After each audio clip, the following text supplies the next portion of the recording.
Good morning and welcome to episode 65 of Agencyphonics. I am absolutely delighted today to welcome my very good friend, Dan Kirby. He is the founder and partner at the Tech Department, and we're going to get more into that in a second.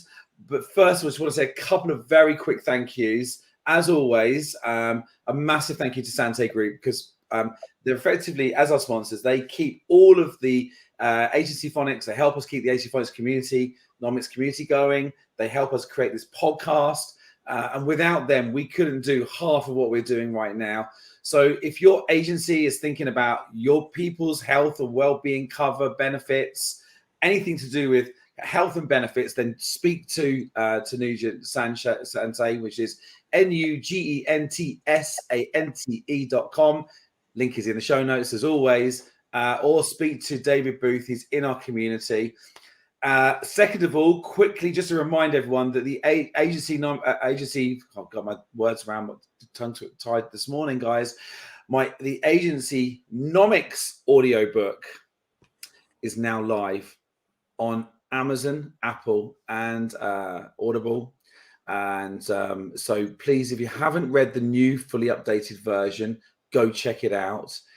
If you bought the original version and you prefer the book, go get the updated version. It's something like 33% more information in there. We already gave away so much, and we've given away even more in the latest version. And just lastly, if you're in the community, if you're an agency of more than 3 people and you're the founder of that agency, join the Agencynomics community. You can get more information on agencynomics.com and check out Agency Coin. Agency Coin has a list of really, really cool exclusive benefits for you and for your agency. So yeah, go and check out that. You can find out more on rally.io/creator/agency. Whew, that was a big intro. So Dan, good morning and welcome. Well, nice to be here. I pretty much screwed up the whole intro then, which is not a good start for a Friday, but you know what? The show can only get better. We're amongst friends, Spencer. We're all amongst friends. So I'm really delighted to have you here because I think at this time of year especially, Pete and I get a lot of calls from agencies. And I think actually maybe because of the potential talk of, an economic downturn in the next couple of years, we're starting to feel that people are getting a little bit more nervous and people's sort of language is changing. And I think it's like really, really relevant having you here today because it wasn't long ago that your business came to, you pretty much almost blew the whole thing up. And I'm going to get really into that in a second.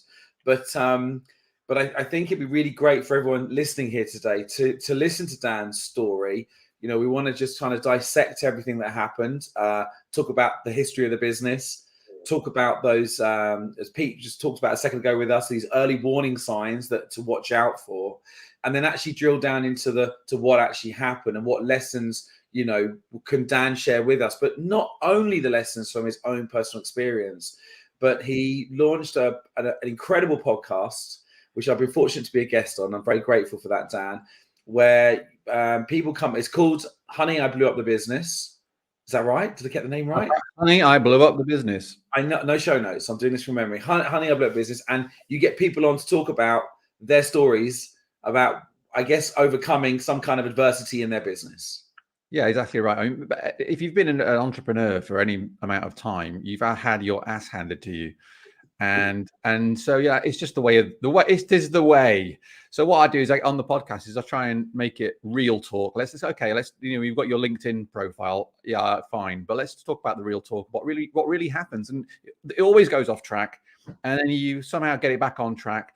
And the lessons from doing that, however dramatic those lessons may or may not have been, are very, very valuable. So my mission in the podcast is to turn the sort of, negative experience I had into value for other people and to find the value in other entrepreneurs' stories and share that. Yeah. So it's great, actually, because I've interviewed 60 people now. And they're really entrepreneurs from all over the world, and people with OBEs, MBEs, people who are living in Barbados, etc., and people in Silicon Valley. And I'm just going to get in this masterclass in it's like a doctoral degree in turning adversity into success. All right. And it's really, so it's been great. So it's turned a kind of negative thing in my life into a positive thing, which is an ongoing learning for me, but then I get to gift that to other entrepreneurs who are getting a lot of value from that. Yeah, and I think it was. God, sorry, Pete. I just say I like that. I really like that. Yeah, and I think, and one of the things that Pete and I have noticed, because I think one of the privileges that we get going into seeing people's businesses and seeing the challenges that come up, and I probably certainly noticed about 13 businesses, I think it's my count this year, that have blown up. And I think some of those are a consequence of the post-pandemic. Maybe there are businesses that may not have struggled, may not have survived. They hadn't had the support they had during the pandemic. And some of those are businesses where, certain things have happened to them. But I think Pete and I have kind of distilled it down to about, from our perspective, whenever something goes wrong, there's about 5 different ways that an agency, 5 or 6 different ways that an agency typically tends to implode. I mean, and actually it's not that many. And I think if agencies are aware of those 5 things, it's going to massively help. Now, obviously there are nuances of rounding them all, and sometimes it's more than just one, it's a combination. Have you, through the podcast, found that you're starting to see almost similar patterns happen from people's businesses? Or does it feel very unique? Right. Here's the thing with my story, your story, everyone's story. It's always the same story, but it's always different. Here's the story. Things are going well. Things go wrong. You either learn from it or you don't, and then you bring it back again. Right? Yeah. That's a simple, high level overview. Brilliant. Yeah. Now, so in my humble opinion and experience, here's the number one thing that broke my business. Right? It was me. Okay, and what I'm saying is not just I deleted something and it went wrong. It was my mindset, my psychology, my philosophy of life. Right? And I know the word mindset's a bit overused now, but it's how I set my mind about the world. So how I was approaching it, how I was filtering the information coming at me, how I was choosing to live. All right. And so that I had that misplaced. Now, it wasn't apparent at the time because in the run up to it all going wrong, I'd been winning awards after awards. Right. So we'd been winning big contracts. So I'd been named, what was it? In the top 25 most innovative people in Europe, Middle East, and Asia. I was in the Beamer Hot 100. We were doing events literally all over the world. We'd just been invited by the government to take our event to South by Southwest. Yeah, the first time I met you was you were dressed up as a WWE wrestler. That's right. So it was with me as well. Yeah. So if anyone interested or remembers that time, we had an event called the Tech Off, which was described as TED Talks meets WWE wrestling. And it was a very out there. I mean, we had like 500, 600 people coming to events in Shoreditch. And but so it became a bit of a thing, and we got invited to take it out to Austin. And actually, so this is all happening late 2016, right? My business had grown a lot. We'd been going for 12 years, and we'd had about 20 staff, grown to 25 staff by the end of that year. We were winning. We were trying to move from a more kind of creative technology-led business. My company's called the Tech Department. We're like a plug-in tech team. So that's what we do. We were doing a lot of creative tech for working with other agencies, actually like Adam and Eve, and working with Microsoft Advertising on doing world first creative technology innovation, winning Cannes Lions awards, that kind of thing. And we were trying to get more strategic. So we were shifting our business, and we were winning contracts based on that basis, doing more, call it digital transformation work. So as we came into South by Southwest, I had all the gongs. I had a business that's been going for nearly 13 years. I had lots of growth. We were really on it, right? Quite a famous agency, really, I think. Actually. I mean, people knew we were. And we were ticking a lot of boxes, right? In the sense of, the things you are told by the industry that you should be getting. Yeah, I mean, right?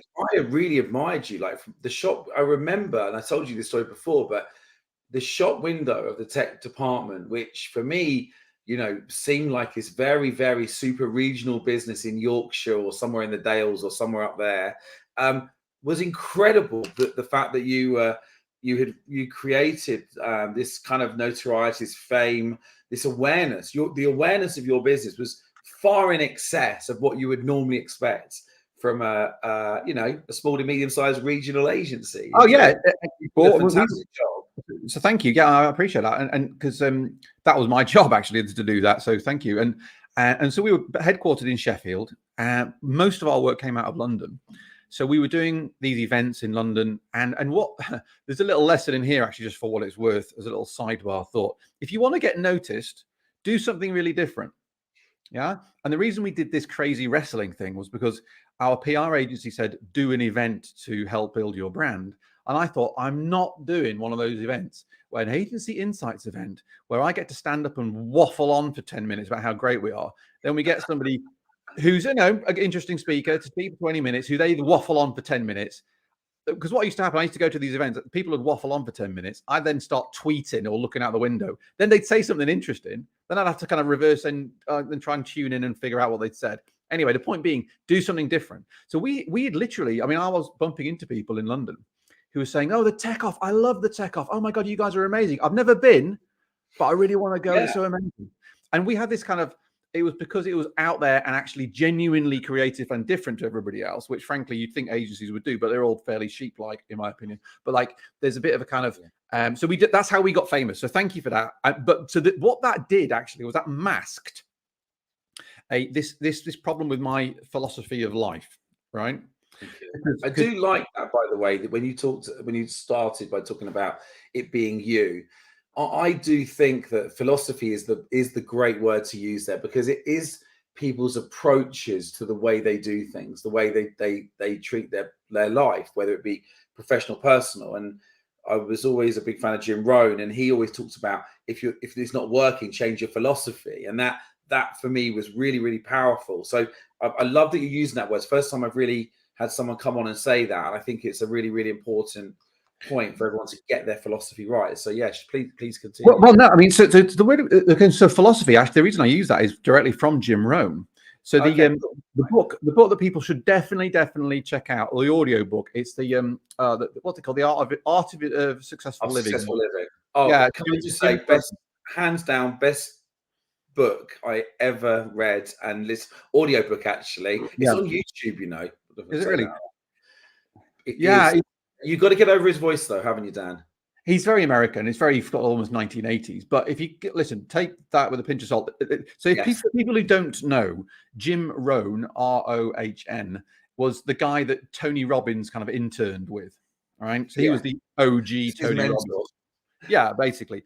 But he talks about setting your sail. Okay, like that's your philosophy. What's your philosophy? And he goes into a big riff about philosophy, which is kind of where I got it from. And subsequent, again, things like Stoic philosophy is now quite fashionable, but this is kind of like that. It was very kind of practical. And really, what he means is it's your mindset, it's your psychology, it's your philosophy, it's the direction in which you're traveling. It's your belief system, isn't it, as well? Yeah, exactly that. Yeah. So if you set your sail, to use Jim Rohn's phrase, in a slightly wrong direction, you're just going to end up far away from where you could be or should be or perhaps optimum for you.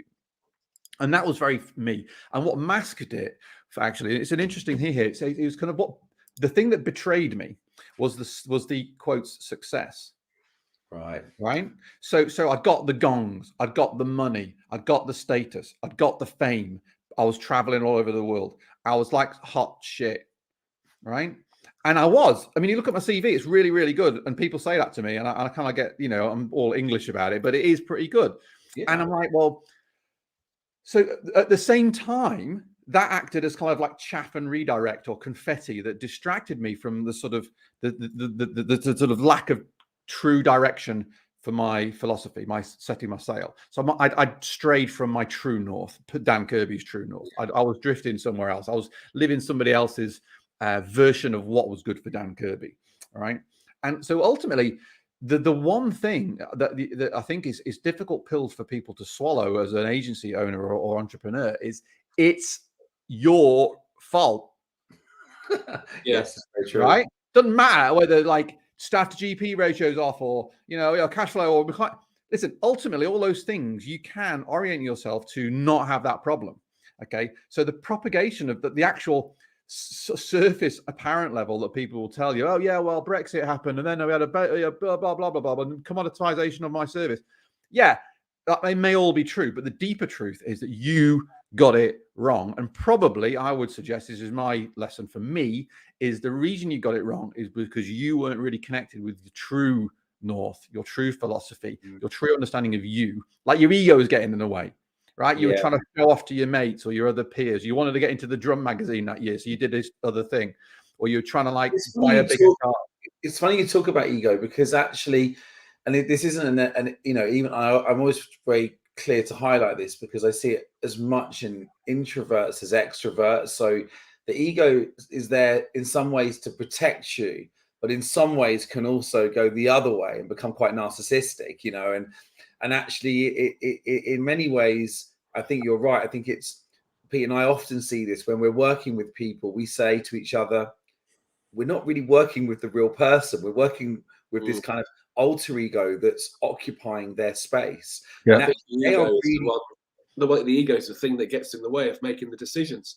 yeah. It's how many times it has like a belief system, Pete, that's not like the agency owner might believe one thing, but the voice in the head believes something completely different, and is stopping them from doing anything, you know. So it's interesting you say that.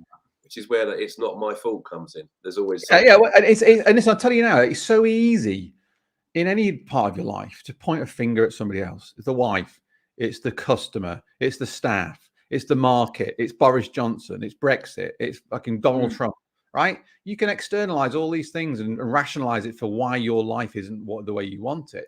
But the ultimate reality is, you know, you can choose how you emotionally respond to things and how you rationally respond to things. And it's in your gift to be able to do that. You know, you don't, I mean, read Viktor Frankl for a start. You know, it's if he's in Auschwitz deciding whether to like how he responds to the situation. Frankly, you can in the damn 21st century, in the basically a series of preferences which you have, whether they're political or material or whatever.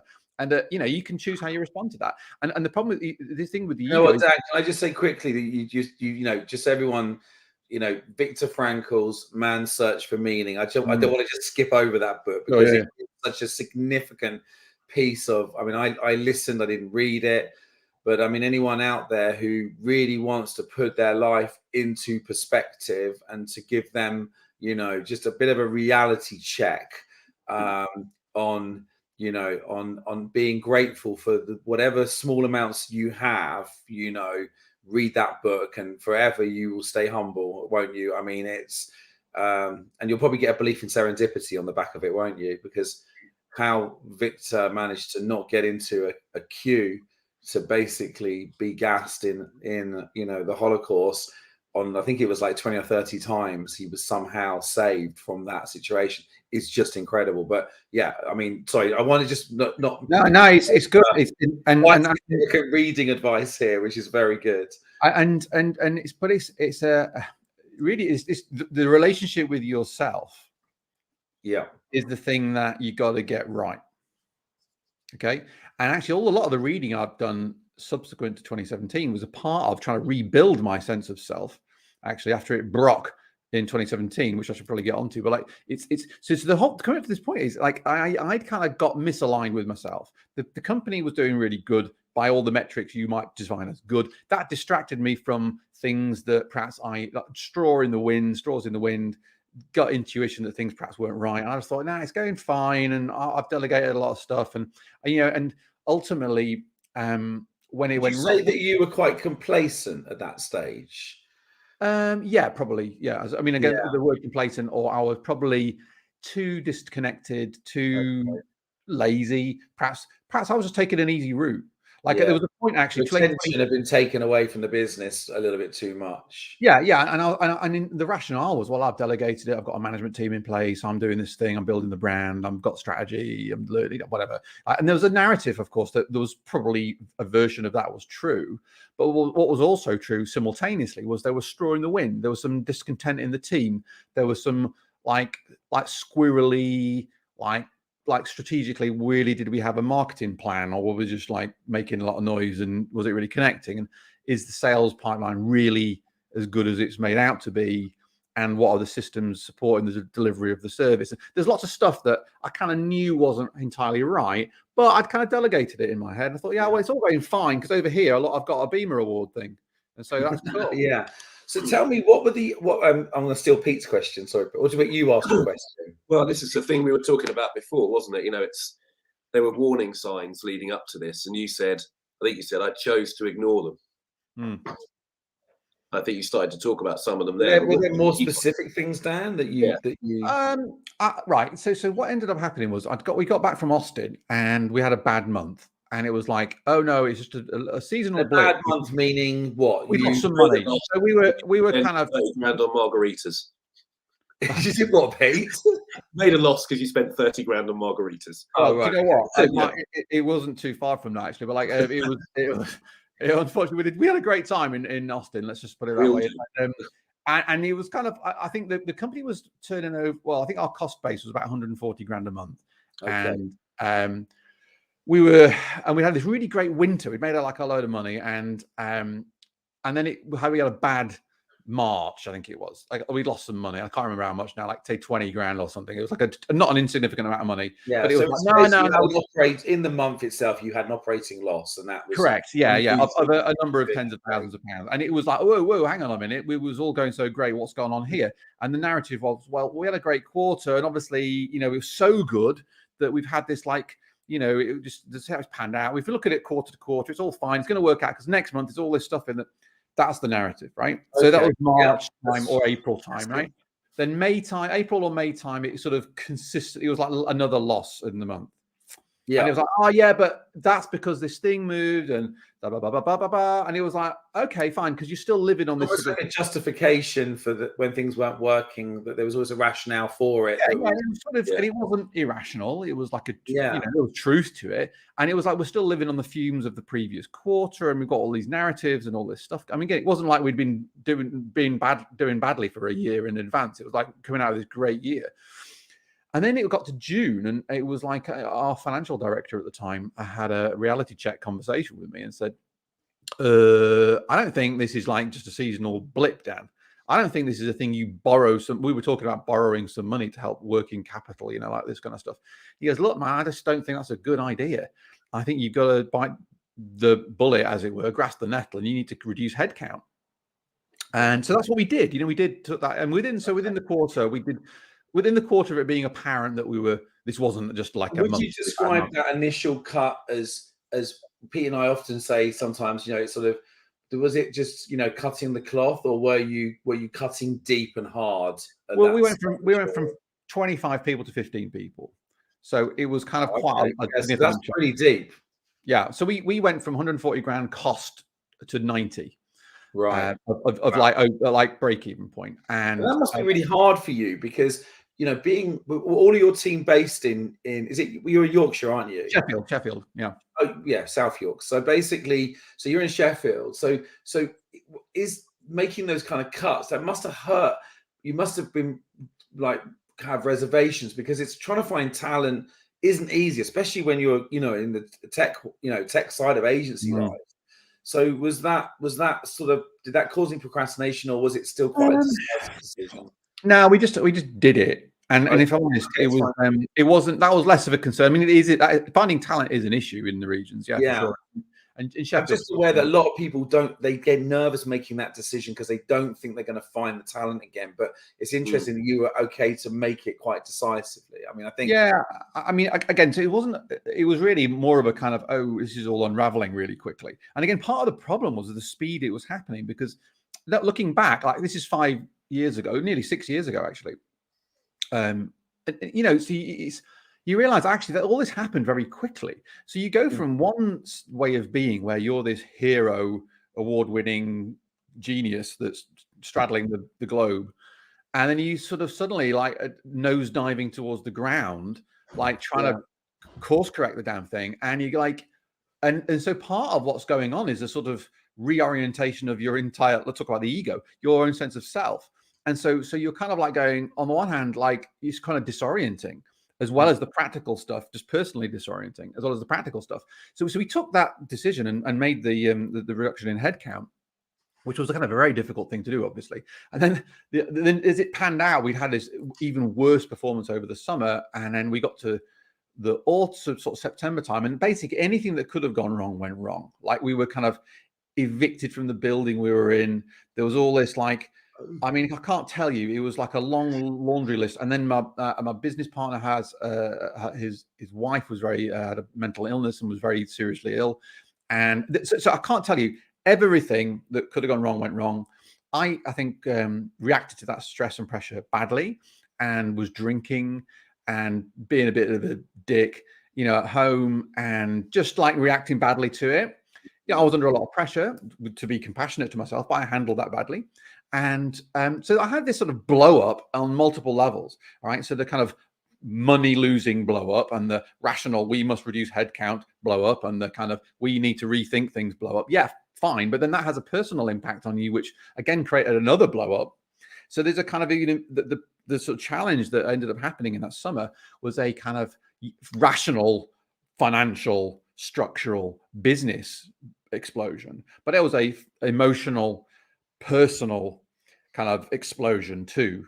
All right. Okay. And so this is kind of, I think that you mentioned earlier about the personal professional thing. Like, we're all human beings, and you can't just like dissect yourself somewhere at 5:30 p.m. and go, yes, now I've stopped being a concerned entrepreneur about my financial GP ratio to staff performance.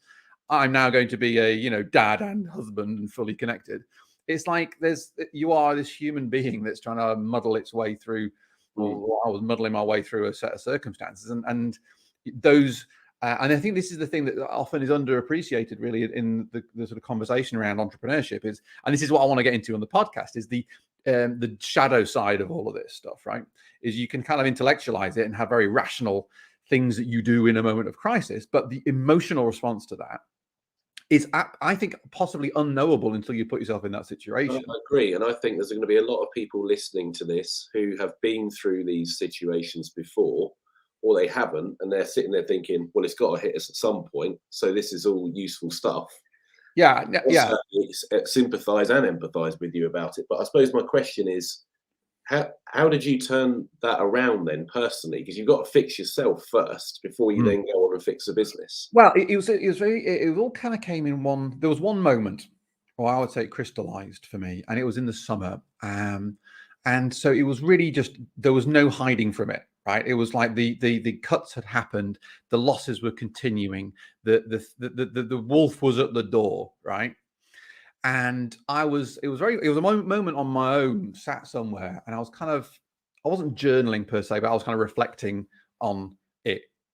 And it was very clear in my mind, like the eye of the storm had hit, like all the thing had broken. And let's say my ego had broken, the business had broken, my life was falling to pieces. It had fallen to pieces. It was laid in bits around me. And I was sat there kind of naked and alone with the bits of my former version of me scattered around. And I went, yeah, well, I fucked that up. Right. And I literally remember saying, like, I couldn't hide now. There was nowhere to hide. I couldn't pretend that I was this hotshot CEO guy anymore. Right. And I had to just swallow that down. It was a bitter tasting brew. Right. And I kind of thought, well, actually, okay, what has gone wrong? I can't hide from here. And I could, by the way, going back to that first thing about ownership, I could have pointed my finger at a number of people, right, who did have responsibility and were perhaps lacking in times of the crisis, right? But ultimately, I put them in the positions they were in. I gave them the rope and whatever. And it was my responsibility. And funnily enough, it was talking about another book. I've just been reading Jocko Willink's book, Extreme Ownership. So I had Jocko Willink in my ear going, it's your fault, mate, right? Yeah. And I listened to Jocko and I took responsibility. And that was actually very tough to do from a humble pie eating point of view, but it was also liberating. Because if you take 100% responsibility and you don't blame Brexit or team members or whatever, you have the agency, you have the chance to do something about it. You have power, right? So adopting that responsibility is both difficult and scary, but it's also liberating in the same moment. So in that moment, I was like taking responsibility and taking ownership of the broken thing. And I said, right, okay, why is it that this has happened? And this actually, funnily enough, was the start of the turnaround in terms of the business and personally, right? So the reason I diagnosed in that moment was that we were serving the wrong God, as it were, as a company. What I mean by that is we were like trying for the wrong stuff. It's like, let's say we were trying to do fame and money, or money and fame. Yeah. And actually, this is a problem that I would say most agencies have this issue, right? The game you're playing is actually not a game that's good for the customer. It's good for you, and it may that alignment with what's good for the customer may be happening, but mainly it's like, okay. Can I just add to this to put into the show notes? Hopefully, we've got your LinkedIn profile. But you wrote a brilliant post about this very point the other day. Yeah. Okay. Yeah. I did. Yeah. It's a bad game. Yes. Well, and just on this particular point, so I'm really pleased you saw that because I kind of did that in a moment the other week. So here's the thing.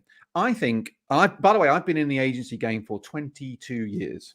But longer than that. 1997, I got my first job in an agency. I've been self-employed as an agency owner for 22 years. I know the agency game. I've worked in PR, event, all of it. I know it really well. Here's what is the game. If you're an agency owner, right? You want new business because you've got to feed the machine. You're shitting yourself because in 2 months' time, you've got no new business. Right, this is a small independent agency owner, right? That's been me since 2001. Okay, so just that's the way it's been for me. And so someone rocks up, or you find someone who's got a brief, and they go, Dan, I've got a brief to build a web application, and I go, brilliant. What's the specification? Let's brainstorm some ideas. We're a great agency. Look at our credentials. Look at my CV. Then there's some sort of negotiation happens where they're trying to get the same amount of spec for less money, and you're trying to get more money and whatever. There's a land grab on money and specification, right? That's just right. And then you agree something, maybe if you win the pitch, and then you do the work, and everybody high fives, and you sort of go, look at this amazing thing, and you stick it on your creds, and you're so proud because you've not only persuaded a big company to do a big project, it looks really good, and you can use that to win more business in the future. And they paid you. And they paid you. That's the game, right? And now here's the nub, right? So we were really, really good at that game until a load of factors resulted in us losing money. But like we'd built the Children in Need fundraising platform. We'd won a Cannes Lion Gold with Microsoft Advertising and John Lewis and Adam and Eve. We were like up the top of our game. And so the problem was in that moment, that wasn't good enough though to save us from losing all that money. Here's why. Because we weren't actually creating any genuine improvement. Well, in fact, Children in Need we probably did, but well, often a lot of the creative tech stuff, we weren't creating genuine improvement for the client. So when these, I don't know, 150 grand for a new app pitch landed on the CFO's desk, they'd go, well, quite exactly how is that better than the last thing we did, the last app? Mm. And the innovation director would go, yeah, but this one's got blockchain integrated into it and an augmented reality thingy that spins around when you put your phone on it. And they go, okay, fine, but does it really, what? Like, no, you're not spending 150 grand on that. Like the grown-ups would kibosh it. So that's why we were losing money, because we were in that sort of creative technology thing. So I said, okay, I run a tech business. We build custom software for people. That's what we do. Platforms, products, creative tech stuff, right? Now, I could create stuff that actually improves the customer's business because I can measure that because it's very straightforward to do that with a piece of software or a piece of technology. But I'm not doing that. What I'm doing is playing the bad game. I'm playing the agency game, which is take a land grab, make as much money as possible. Everybody high fives. It won an award. That means it's good. Right? What no one does, and yes, I know people say they do, but they don't, is they actually look at the improvement to the business that the project they developed or did, versus was it like signed off? I mean, again, so there's a difference between the client being happy with it and it actually creating return on investment for the client. Of course, yeah. Right? Now, what gets muddied is, so the game you're playing is so coming back to the game, that's a bad game. Why is it a bad game? Because the agency's always on the back foot when it comes to the grown-ups signing off a proposal. They're always on a back foot when it comes to, there's a recession, what gets cut? Marketing. Why? Because you can't prove it works, right? They're on a back, it's bad for the client. Why is it bad for the client? Because you can't ever really trust an agency because they're just going to try and hunt in for budget, right? So if you're an events agency, guess what the answer to the pitch is? It's an event. If you're an ad agency, guess what the answer to the pitch is? It's ads, right? If you're an SEO agency, guess what?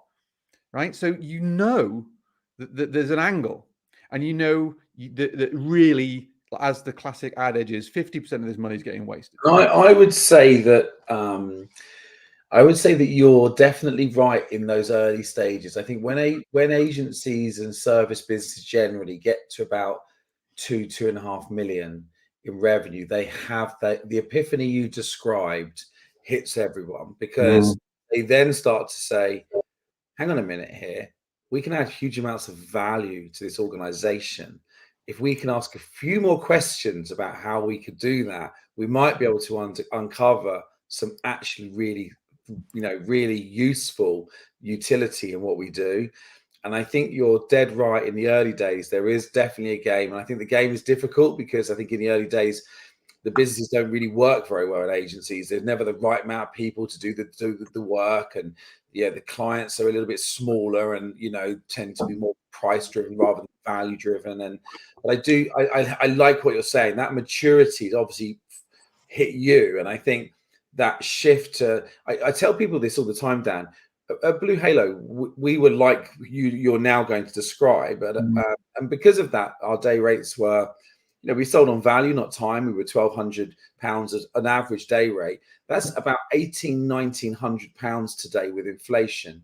You show me an agency today that can demonstrate a return on value, a return on investment that justifies a £2,000 a day rate. And that's what you become when you solve the problem you've just solved.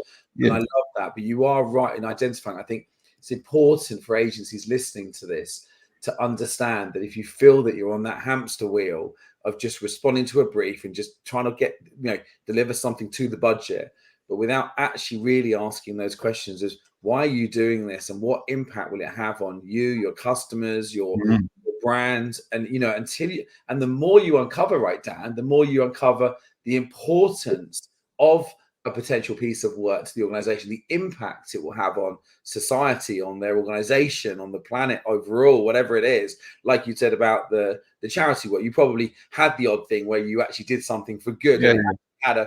But isn't it more important for your team to know that if they are purpose-driven, in a purpose-driven world, ultimately, that actually the work we're doing is making a difference. It is changing the world in a business in an authentic, meaningful way, rather than just creating another metaverse, whatever, to make everyone think that we're cool brands. Is that kind of what you're saying, really? Yeah, and I'm not casting any aspersions, and I can only know what I know, and I know the world, right? I don't know, that's kind it's honest for you to recognize you were doing that. I think that's these are patterns. When you're a fish and you're in water, you go, well, what water, right? And the idea that you can grow legs and get onto land, well, that's just crazy talk.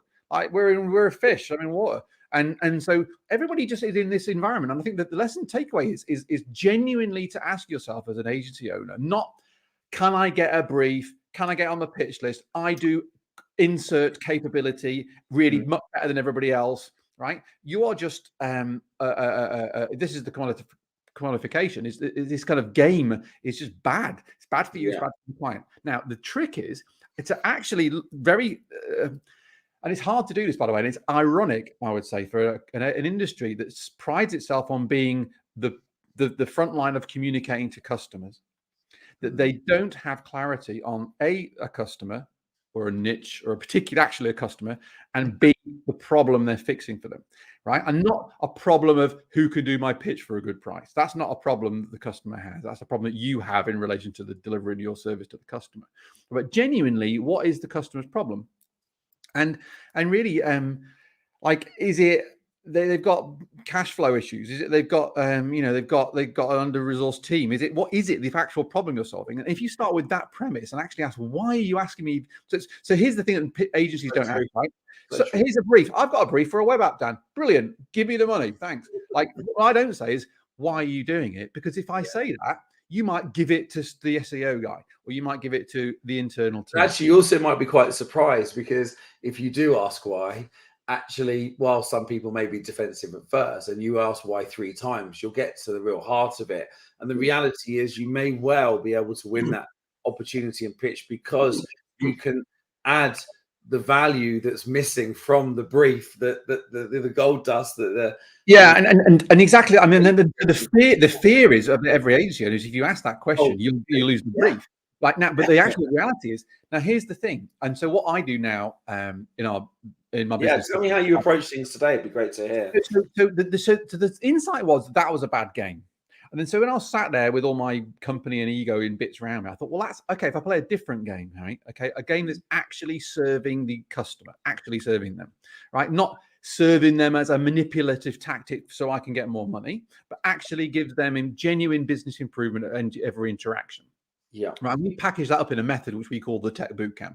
Right. And it took us, by the way, 5 years to find our market niche that really needs that. And what we do now is we work with impact-led or social purpose-led startups at the early stage, seed stage, because that what we do, which is focusing on business improvement when building technology, is really critically important, like critically important for them at that time, and they will invest in that. And we have a competition of zero. There is no one doing what we do in that niche in the way we do it, right? We don't pitch. No. People come to us and go, oh my God, I can't believe I found you. Thank you for doing this work for me. Yeah. Right. So we have found, based on that one realization, based on smashing our business to bits, a customer and a niche with a proposition that no one in the world does. Right. And we have a competition of zero. Right. So when we go into a year where there's lots of uncertainty, which basically is now the future forever, we have a very clear, we just keep doing the thing. We keep sticking the groove. And we don't chase any other shiny things, and we don't chase empty wagons that are never going to work. And we stick in our groove, and we keep doing that because we are actually solving an actual real problem that people, if they spend money on us, will get more money back off. Right? Yeah. Amazing. And we have a method that systematically does that. But we wouldn't have got there without it being a catastrophe. But the core thing is, we're playing a better game. We're playing a long-term game. I'm going to quote a guy called Naval Ravikant. If people don't know him, you should check him out. Naval Ravikant says you should play long-term games with long-term people. And the problem with the agency game is it's too often short-term game with short-term people. And you're always on the hamster wheel because some marketing manager needs to get a thing done for X £1,000 and you're happy to do it. And then they'll move on to the next agency. And the challenge is, we interviewed a very senior C-suite marketing manager the other day with a group of our agency clients, and it doesn't really help that if you. And by the way, you may well have a slightly different target to persona customer do that, but they may be part of the decision-making process. But the C-suite marketing exec is actually the shortest job life cycle on board. Yeah, they actually have the highest turnover because they're not given much time to succeed. So often what they are trying to do is get results quickly. And actually, as you rightly said, and again, it depends, B2C, B2B, but B2B is a long, it's you've got to play the long game. It's not, there's a lot of chemistry and trust and brand and and so when you're in that space, you have to take time. But yeah, there are, I think, other dynamic and pressures there. But just sort of coming quickly back to your story. So you've imploded, you've gone away, you worked on yourself, you even started to run ultra marathons, and you ran Marathon des Sables, and you've obviously that as well. Bucket list stuff there for me. Well, yeah. I mean, you started doing it, didn't you? Most people normally do. Well. So here's the so I've given you a sort of sketch of what we did in the business to change things, right? Yeah. And that was, it took a while to propagate out, but we've got a really good thing. And so we're the company is 19 years old next year, and I would say we're in a better position now than it's ever been, right? Amazing. So, and that's as a direct result of nearly blowing up. We learned the lessons, we've sucked it up, and we've applied it, and I feel proud about that. Now, personally, I also had to do a lot of change. And so the Jim Rohn and the philosophy, that's a fundamental reason why the company's got better, is I shifted my philosophy, right? I owned it. I took responsibility. I had this broken ego. I need to put it back together again in terms of a better shift of focus. So that shift of focus of actually serving your customer genuinely, not saying you do because we have a great culture, no, actually serving them with the proposition you have, right, is a shift in philosophy. And that's just a shift of philosophy of life that I apply to other people around me, my family, my wife, my friends, my community. If I come from a place of service, then you give, you pay it forward. You know, there's a sort of, and it's a shift of a humbling, perhaps. Perhaps I'm not the center of the universe, despite the awards and status. You know, maybe I can approach it differently, and that might have better results over time. All right. So actually, I read a lot, but that came as a direct result of like I was hungry to soak in information that might save me from the situation I found myself in. Yeah, I'm actually feeling quite honoured at the moment that I seem to be keeping up with your reading, because I know you now have a book club and you're reading a huge amount of books. I think, but all the ones you've mentioned so far I've read, so I'm feeling quite grateful. Well, yeah, I only just like I look over your shoulder, Spencer, at your bookshelf, and I just read what you've read. So yeah, but yeah, in fact, people on LinkedIn every Wednesday I do a book review. So I saw that. Yeah, it looks really good. But, yeah, cheers. It's just a bit of fun, but like, so I was hungry to soak up information. So if you assume that you are the problem, all right, and that you can get better, and that you should get better, in fact, because your life will improve, not just GP or net profit improve, but quality of relationships, quality of life experience, the qualitative experience moment to moment can improve if you work on yourself. All right. So it's not about, you know, this external validation because you've got a bigger company or what have you. It's about actually how you live your life, part of which is work. All right. So I worked a lot on that. And what was the great gift of lockdown for me was the lack of travel. So I got very into running through lockdown.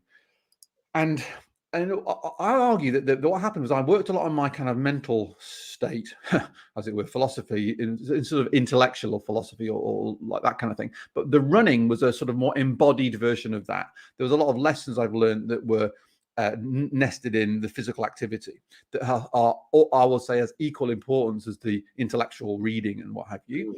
Now, by the way, I'm 49 years old now. And when I started running properly, I was maybe 47 years old. And my entire life up to that point, I had never been a runner, right? I'd been a bad runner. And I had evidence of that from triathlons I'd done and, experiences running. I didn't like running. And I got into it because a friend of mine asked me to come to a thing. And then I went to park run. And then I started doing a bit more sort of trail running because I live out in the Peak District. And one night, this guy, a friend of mine, Richard, said, Dan, Darren wants to go and do the Marathon des Sables. And I said, what's the Marathon des Sables? And he told me what it was. And for those that don't know, the Marathon des Sables is it's 6 marathons over 7 days in the Sahara Desert. Yeah, fun. It's not a park run, is it? Park run. Put it that way. It's not a park run in Bakewell. It's not that. And by the way, I didn't realize this until much nearer the event. Until you signed up. Basically, I went. It's all self-sufficient, so you have to carry all your own food, and it's a bit of it's really better understood as a survival expedition where some running might happen. So it's really not a running race per se.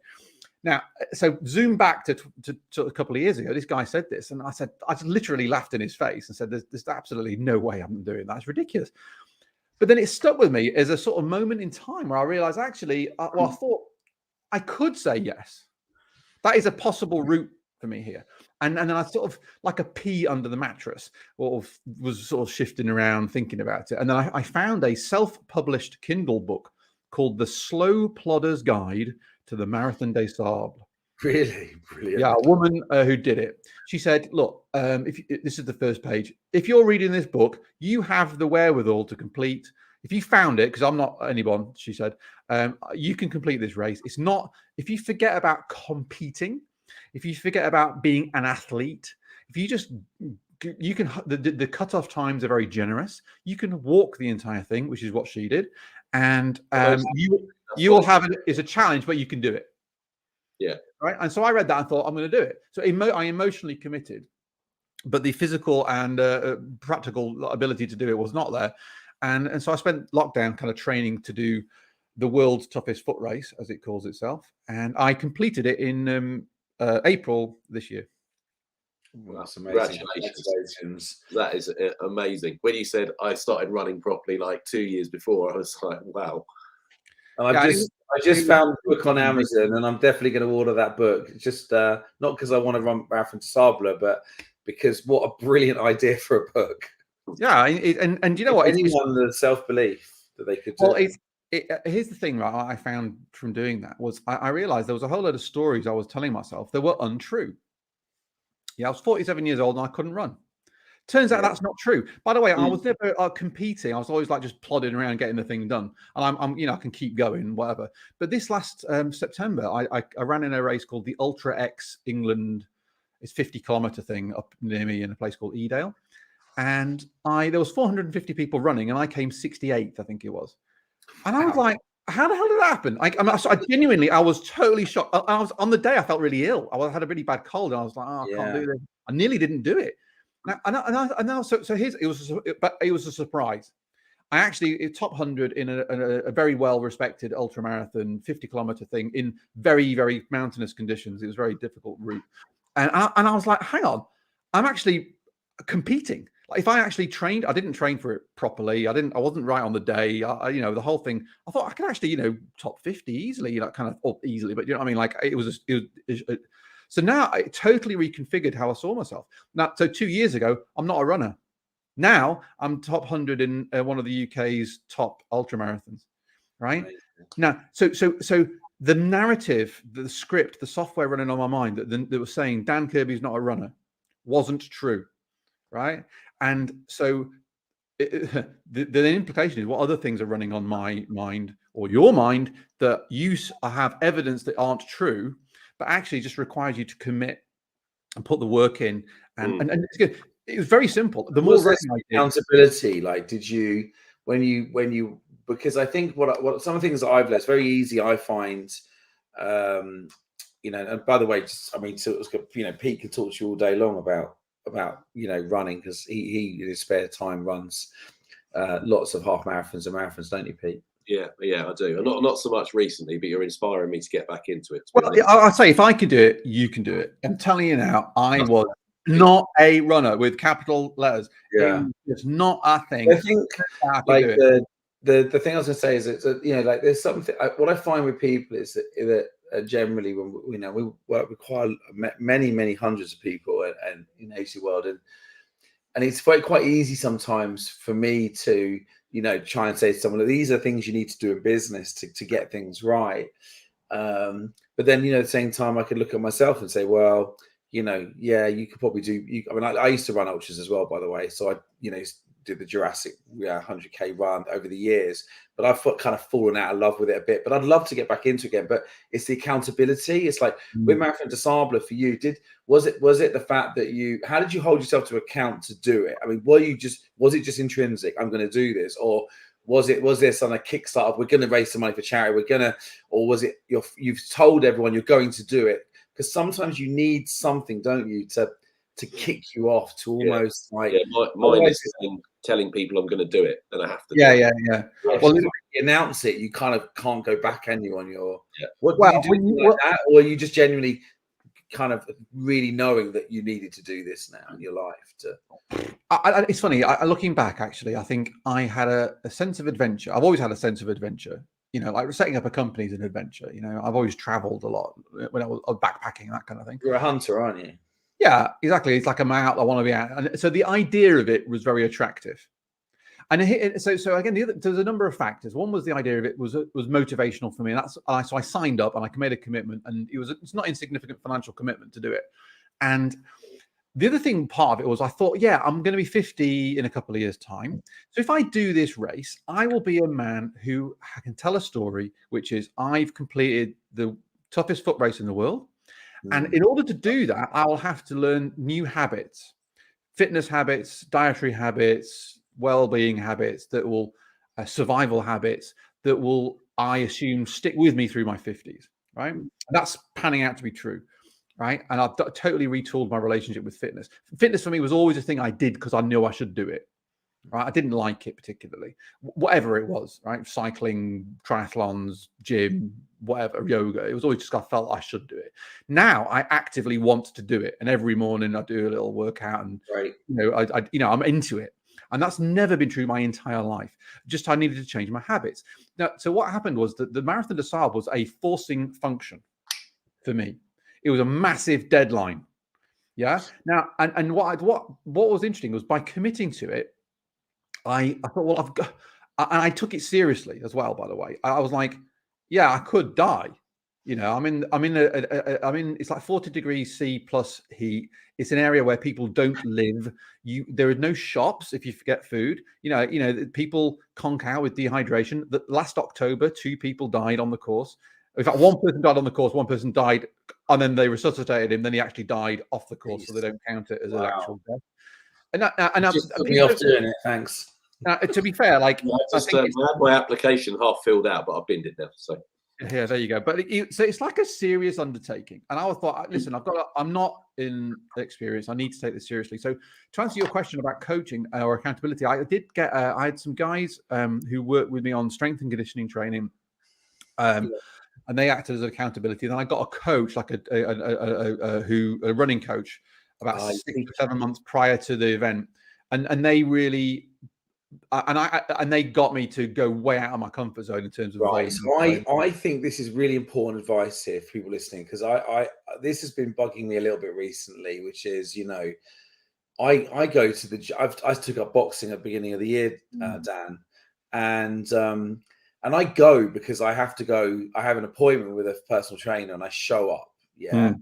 My mountain bike, which broke down 6 months ago, which is my new running, broke down for 6 months. I got it back, and because I don't have anyone holding me to account, I'm not getting out on it enough. And it's like I was saying to my boxing coach this morning, almost like getting some kind. I need to get like a dietitian as my accountability partner, because then if I've got to start reporting in what I'm eating, when I'm out having whatever drinks or whatever, and my diet turns bad, I've got someone I've got to send that report into, and I'm never going to be, I'm going to be quite an honest person by nature, so I'm never going to fudge that. So it's almost like whatever your challenge is, I think having an accountability partner, I have a mentor, someone that I kind of holds me to account.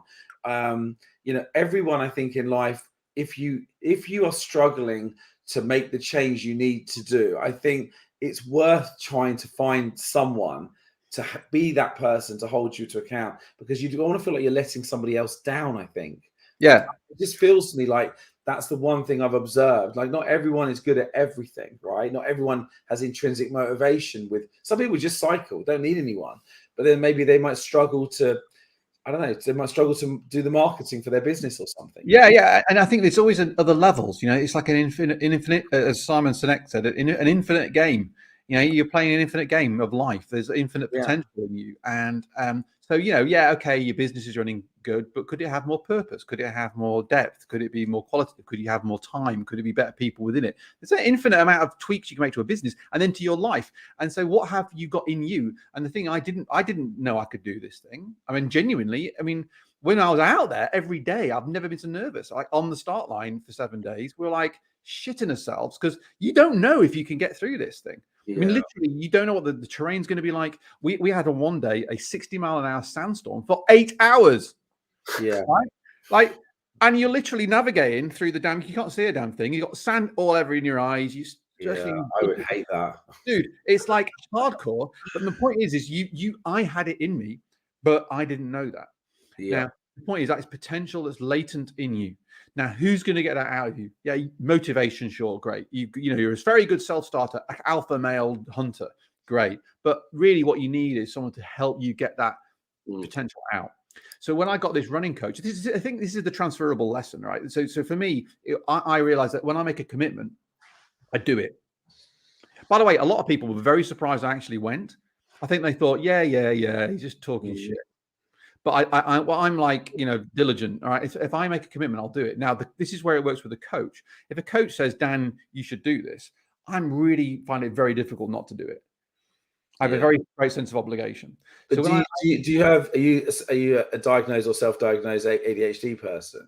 Well, I'm not ADHD because I did get that checked out. I was diagnosed with depression about 8 years ago. And I looked into that. I'm not, but I might well be. And for all intents and purposes, I have all those ADHD. We both shared a book, which will also put a book. It's called Driven. Were you the characteristics in that book Driven? Yeah. So some of them or all of them? I don't know.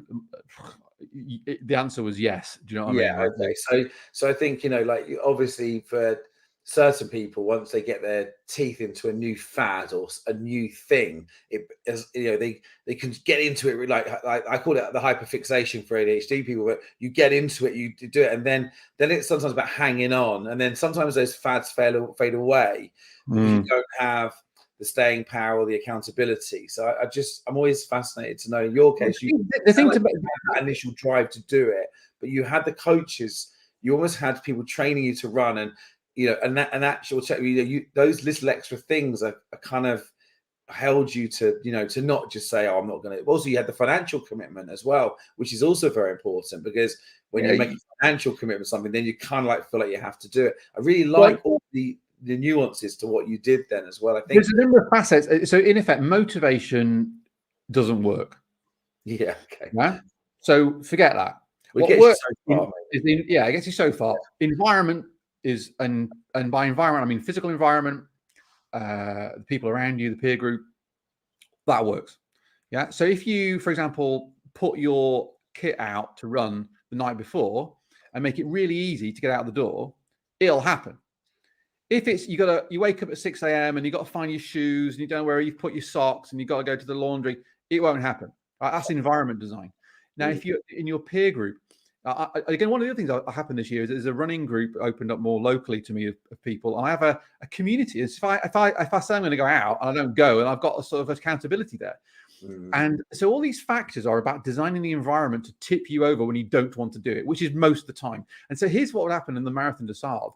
I got my coach got me to a lot more volume than I even believed I was capable of. So I was going out in like this time, it's December at the moment, but like this time of year for 2 or 3 hour runs / walk hikes on a Wednesday night. Yeah. And that was every night. Freaking freezing. And it must be even colder. I didn't want to do it, but I thought, well, I've got to do it. So I sucked it up. And in fact, if you remember Storm Eunice this year, I did 3 marathons over 4 days through Storm Eunice. And it was like, it was dark and I've got my head torch on and I'm in the Peak District wading through mud at 7 o'clock at night in a damn actual era-defining gale, because I said I'd do it. and so when I got to the MDS, by the way, so I was very fit, and actually I'd had bloody COVID the week before, so I wasn't in exactly top-tip condition.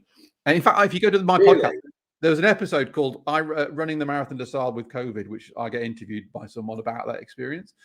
But I was really good shape, really fit. I was comfortable the entire time around. I say comfortable in the sense of I didn't feel physically out of my depth. It was very challenging. The time of my life, it was, calling it fun is a bit of a stretch, but I did have fun and it was a genuine adventure. But I put the hours in for me to be able to be in that, the bandwidth level was okay. And I think there's something that, going back to the issue about potential and getting potential out of you, right? So for me, it was an emblematic thing. Like, cool. It's cool to have said I've done it. Yeah, I've got a medal and whatever. But what was really cool is the fact that I was able to find that and discover that potential within me. All right. And I was able to make that commitment and develop myself physically as well as mentally. Yep. And so the embodied nature of that is what I'm saying is embodied. Like, it's physically like proving to myself that I am capable of these things, translated to courage, bravery, and other skills like that I can that map directly onto my business life. All right. So something I really encourage people to look at that is like, don't look at it as I have to get fit. Look at it as a way of learning about yourself in a different way. There was times on the Marathon des Sables where I was literally crying tears of gratitude and joy. And I was just released in this other state that I've never. Literally, another thing that happened was I haven't really shared this on a podcast, I don't think, but I literally got into a flow state about 4 days in that I can only describe as feeling like it would have felt as a primal man on the plains with his tribe hunting. Yeah, there was like how birds in flight. Was it almost like an out of body experience where you just felt fully connected well, it was weird. It was a feel like so there was 3 of us together. We were marching most of it because it's very difficult to run. So you get a pace and you keep steady over time. And you're carrying these stick like poles because it's good for like going through sand. So I'm carrying these poles. It's like a pair of sticks, like a kind of like spears. And I'm with these dudes, and it was like a kind of intuitive connection with these guys. Like, it wasn't like camaraderie, which is a bit more kind of like jokey or what have you. It was like this sort of subconscious out of body thing. And anyway, it was just amazing. So the point being is you have these, there's things that are in you that you can access through physical activity that actually I think are kind of, it allows you to be more balanced, right? And for me, that's where the thing is now. Going back to this point about yourself and how you orient yourself with the business, is if you're more balanced, you're not all up in your head. You've got a more broader sense of rootedness, groundedness, right? That is such an important asset when you're entering uncertain times, which it always is as an entrepreneur, particularly as an agent entrepreneur, particularly when there's a damn, call it insert crisis of the quarter. Do you know what I mean? Like, and frankly, I think this idea of, yeah, you're going to get the recession out of the way, then it's back to normal. Just forget it. Like the next 20, 30 years, the global thing is just reshifting. Everything's going to be moving. So the entire, our operating system is basically uncertainty. So being rooted and grounded to with who you really are, your philosophy of life is rooted to what's true to you. So you're not living some sort of lie, and you're balanced as a human in all the forms that may take. Not just I'm clever and I'm good at being an agency owner. That's the raw material. So coming out of the blow up, I worked on myself, and the work isn't reading books about marketing. It's about going deep into why are you doing this? Like, really, why are you pursuing this path? Maybe you shouldn't do it. Maybe you should do something else. Why are you existing? What's your relationship with everyone around you? How are you serving people? And then how are you kind of embodying that as a physical practice so that you are better rooted to confront the uncertainty and the sort of the variables and all the shit that's going to crop up, because that's just the currency of where life is. It's funny, isn't it? Because it's looking back now, it probably seems obvious, work on yourself first kind of thing. But the reality is a lot of people don't. Well, I mean, yeah, and I didn't. And like I say, it was working real good because I had all the data that proved it was working real good. But I almost feel like we really should be reading out the Jim Rohn quote, which I shared very recently again, which is, learn to work harder on yourself than you do in your job. If you work hard on your job, you'll make a living. But if you work hard on yourself, you'll make a fortune. And I think that, that quote of working harder on yourself, ultimately, it is so important. It isn't just about working hard in your job. It is about working on yourself, your philosophy, and keeping yourself, in check, and not basically keeping your ego under control, keeping the voices in your head that are telling you their versions of the truth, and keeping them grounded. And for those people who meditate a lot, they'll know their voice disappears, and you become much more with yourself. You start meditating, the voice starts to creep back in again for many people. Well, yeah. I mean, and I think that the big, I totally agree with that. And people talk about working on your business rather than in your business. Well, you should work on yourself rather than be in yourself. Yeah. I always laugh at that one, because everyone always says to me, "Oh, you got to work on your business, not in it." And I say, do you know what? In an agency, honestly, it takes you to at least 28, 30 people before you can actually work on your business, because there's always a million different.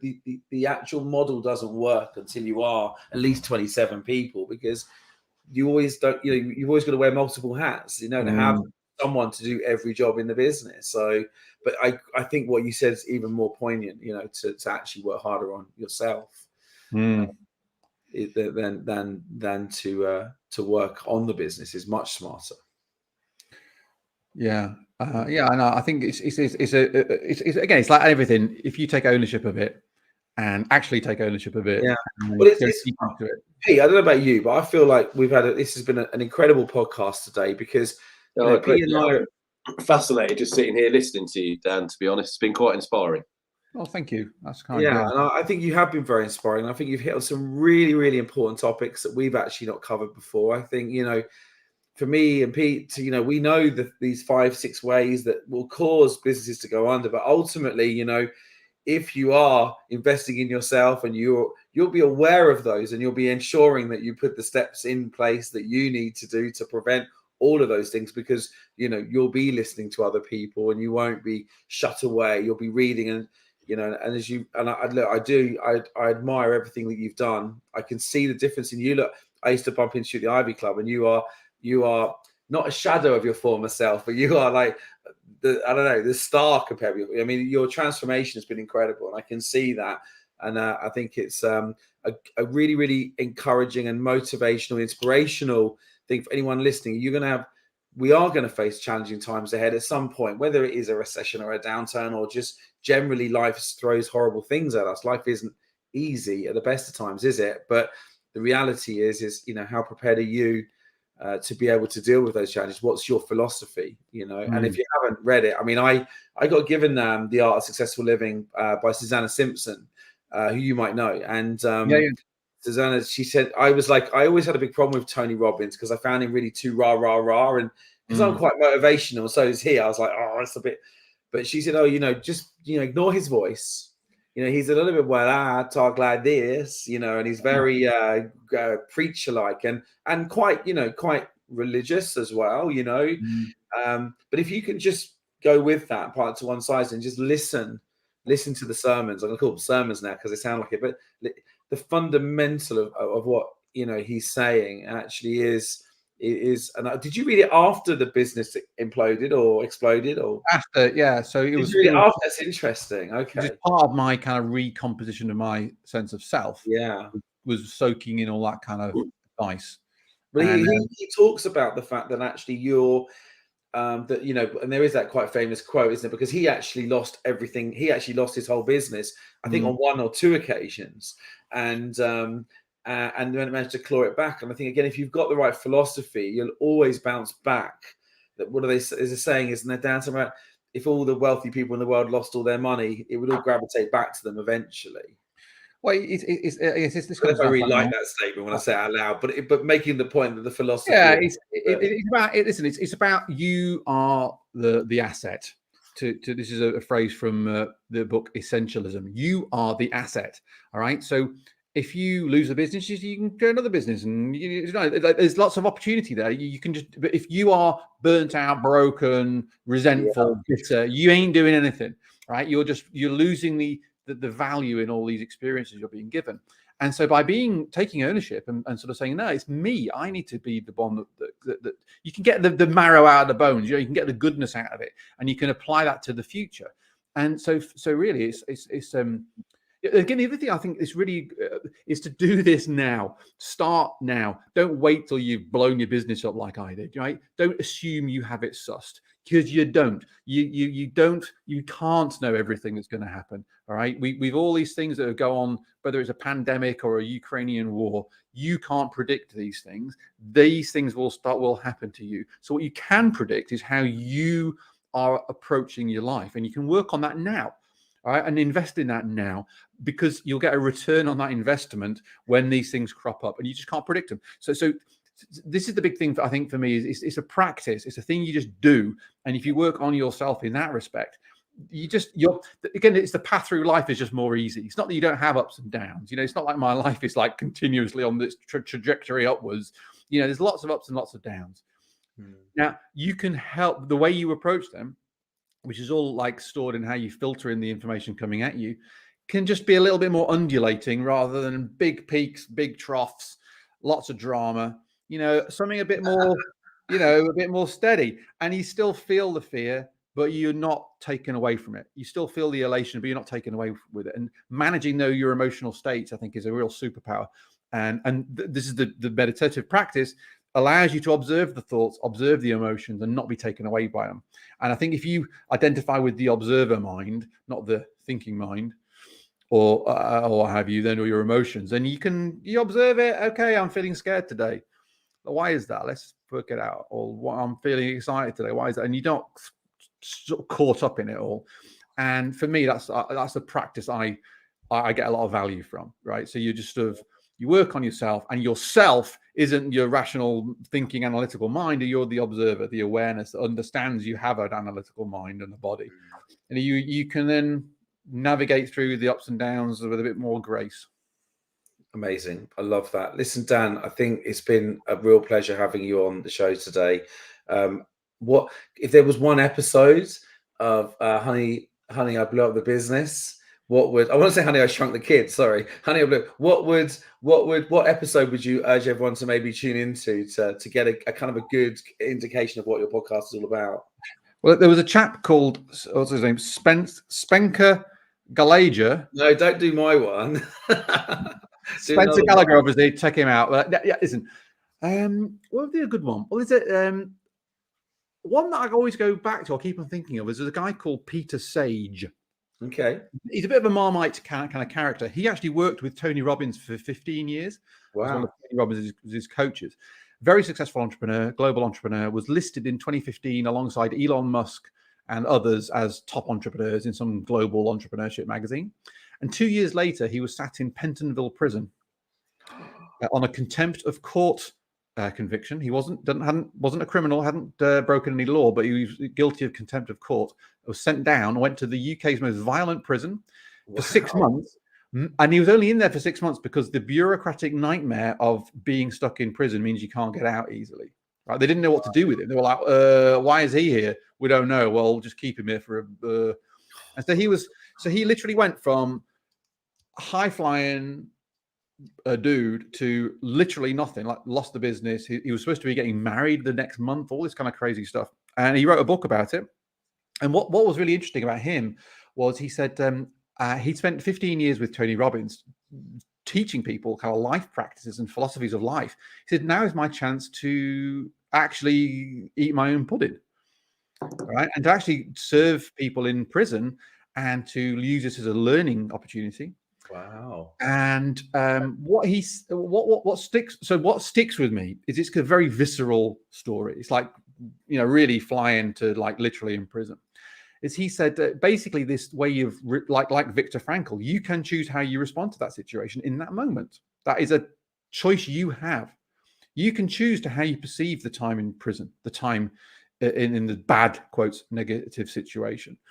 And that's what he did. And he's a kind of really interesting character. And very hilarious things like he talks about the flow of the river and how the river, maybe sometimes you want it to go straight down the mountain, but that's not how it works in nature. Right? It winds around. Okay. And so what happens is you're in the river and the river bends left, but you want to go right. So you get out of the river and you pull your boat across land and you struggle and you're trying to get it.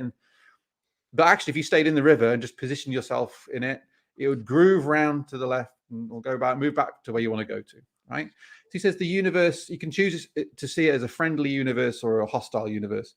And he chooses to see it as a friendly universe. This is happening for me. I need to learn from it. And I'll go with the flow of life and it will take me to the right place. Yeah. I think the Chinese call it wu wei, I think, is the phrase. Exactly. It's like effortless. Effortless. Have a bit of wu wei. And so that sticks with me because I often refer back to that. And I think, you can choose.